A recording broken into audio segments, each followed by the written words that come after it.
हजरत मूसा अलैहिस्सलाम अपने घर के बाहर बैठे हुए थे।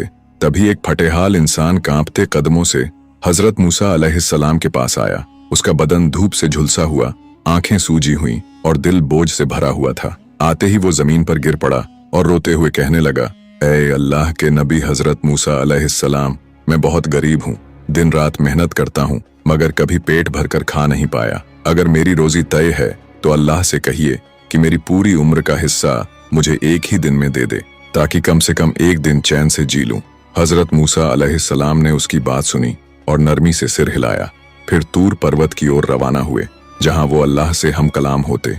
उन्होंने इल्तिजा की, ऐ मेरे रब, एक बंदा है जो टूटा हुआ है, थका हुआ है और तुझसे ये मांग कर रहा है कि उसे उसकी सारी रोजी एक ही दिन में दे दी जाए। अल्लाह ताला ने फरमाया, ऐ मूसा, जो वो मांग रहा है मैं दे देता हूँ, मगर याद रहे ये उसकी आजमाइश भी है। कुछ महीने गुजरे।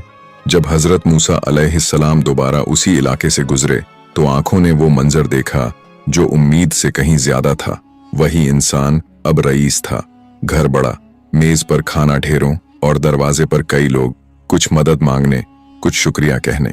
हजरत मूसा ने अल्लाह से अर्ज किया, ऐ मेरे रब, तूने तो उसकी पूरी उम्र की रोजी एक ही दिन में दे दी थी, फिर ये रहमत और बरकत अब भी क्यों जारी है?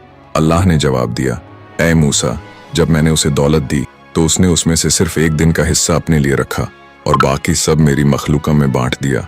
उसने भूखों को खिलाया, यतीमों को सीने से लगाया, मुसाफिरों को आसरा दिया। अब वो मेरा बन गया है और मैं उसका। वो देता है और मैं उसे लौटाता हूँ।